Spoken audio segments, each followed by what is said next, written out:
Sziasztok, Konstantin vagyok, egész születésű, a magyar női fordball-válogatott kapusedzője. Sziasztok, Vig Gyula vagyok, a Meise csatárjátékosa. Üdvözlünk titeket a Meise Floorball iskolájában!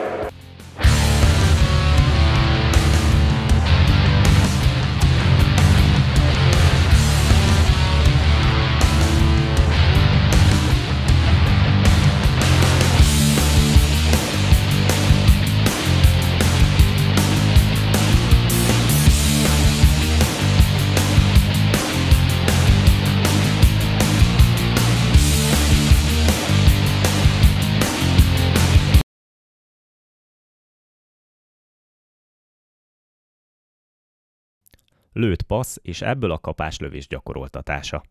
A feladat végrehajtása. A játékosokat labda nélkül egy sorban állítjuk fel a pálya egyik oldalán. Velük szemben egy passzoló játékos áll az összes labdával.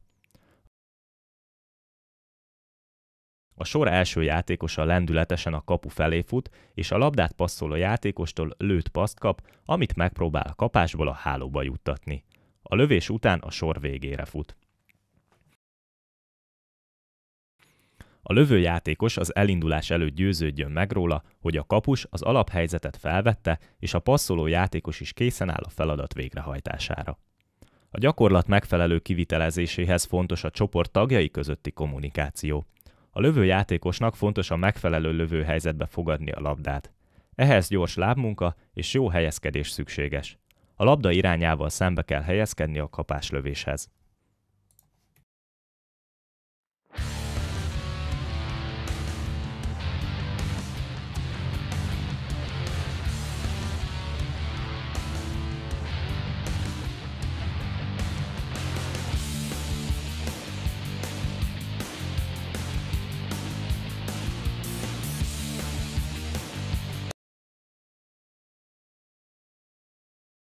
A passzolás és kapuralövések pontosságának növelése, a kapusok gyakorolják a közeli lövések hárítását.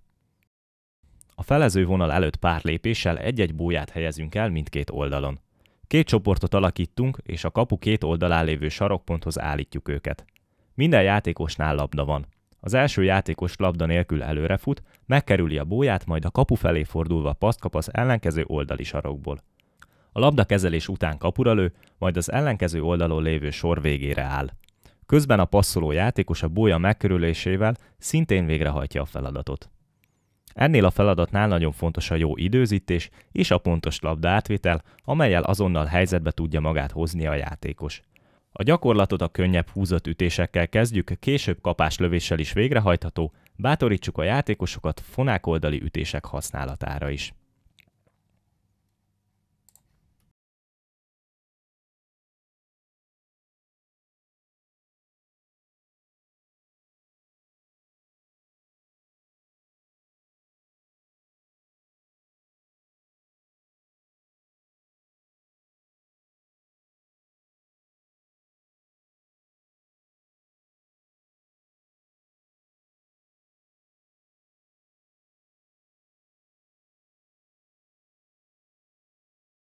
A lapos együttemű passz gyakoroltatása.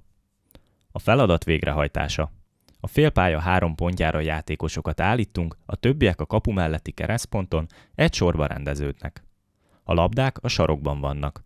A sor első játékosa a palánk mellett egyenesen passzol előre, majd a labda irányát követve futva megkerüli a társát és a kapu előtti terület felé tör. Eközben a 3 ponton álló játékos labdakezelés nélkül úgynevezett ütempasszal továbbítja a labdát. Az utolsó játékos a kapu elé törő társához passzol, aki lehetőleg kapáslövéssel juttatja azt a kapuba. A feladat végén a játékosok pozíciót cserélnek úgy, hogy mindenki a kapott passz irányával ellentétesen tolódik. Az ellentétes mozgás miatt nagy figyelmet igényel az átadás.